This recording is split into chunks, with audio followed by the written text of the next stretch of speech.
Hello sa lahat na umaabang ng aking live video or information about pagkuha ng trabaho dito sa Phnom Penh, Cambodia or sa Cambodia.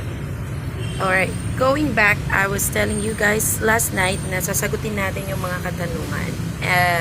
First or next, after asking paano makakakuha ng trabaho dito, I think I've already answered that. If hindi pa clear, comment and ask and let's see. But I think maraming nag-add sa Phnom Penh Jobs Alert and I hope kita kayo ng prospect employers doon. So, the next question is, paano po yung visa and everything? So, anyway, if you arrive, meron silang 21 days free visa. And after that, kailangan nating i-extend or basically, pag may employer na, they will facilitate yung pag-extend ng visa ninyo.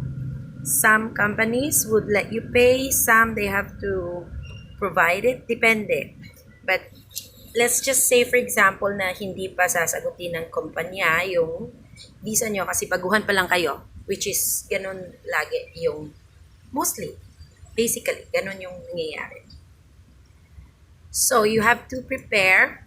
Wala kasi akong kodigo, so iniisip ko lang. At lunch break ko lang ulit. So, pasensya na if hindi straight. Very, lang yung video natin. Very natural lang. Kaya nga sabi ko, the only real stuff is here. So, pagpapa-extend kayo, for example, mag-expire yung visa nyo by the end of this month. Let's say, end of August. So, bago pa lang, let's say, wag nyong hintayin na patapos na yung visa. You have to drop it to an agency at least 2 weeks before. Kasi nga, medyo mabagal na rin yung processing dito, unlike before. But anyway, there's no point of talking about before. Yung kasalukuyan na lang. So, again, at least 2 weeks before ma-expire yung visa, you have to bring your passport and proof of employment sa mga agencies. 6 months, yes, that's business visa.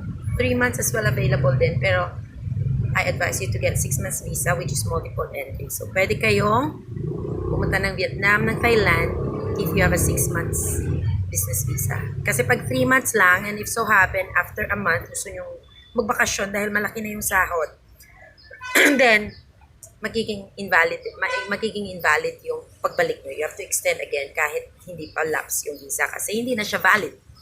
I know, in fact, yung iba dyan makaka-relate kasi mostly gano'n naman talaga yung single entry at multiple entry visa na tinatawag. So again, you have to prepare like from 150 to 180 US dollars for the 6 months visa. And yun lang, proof of employment, passport, at money. Bibigay niyo yan sa travel agency and after a week, matatapos na nila yan, then you have to collect. And then after that, itago niyo yung resibo because you'll never know, baka pag regular na kayo sa company, they might reimburse. So basically, you have to make everything clear sa employer nyo kung ano man yung status ng visa nyo. The reason why I tell you that, kasi yun naman dapat. So, bago kayo mag-extend, clear it out with them. Kasi, syempre, good companies treat their employees really well. So, if napatunayan na maayos kayo magtrabaho, then why not reimburse or refund reimburse your visa? So, that's it. 6 months visa. No other requirements, but then, it's only proof of employment at pera. And after that, ano pa ba?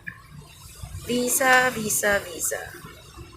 So once you have it, pwede na kayong magbakasyon or over the weekend, you want to explore Vietnam or Thailand. Then when you come back, hanggang matapos pa yung visa or hanggang ika-6 month ng visa. Sorry, may nag-text sa akin at nahulog yung cellphone ko. Sandali lang po. Alright. So, ganun po yung process dito ng visa. maraming naiinis yata at hindi na namin nasasagot sa mga nagtatanong paano na yung visa, paano na yung visa. Kasi nga, bottom line is, as long as may employer kayo, everything should be easy.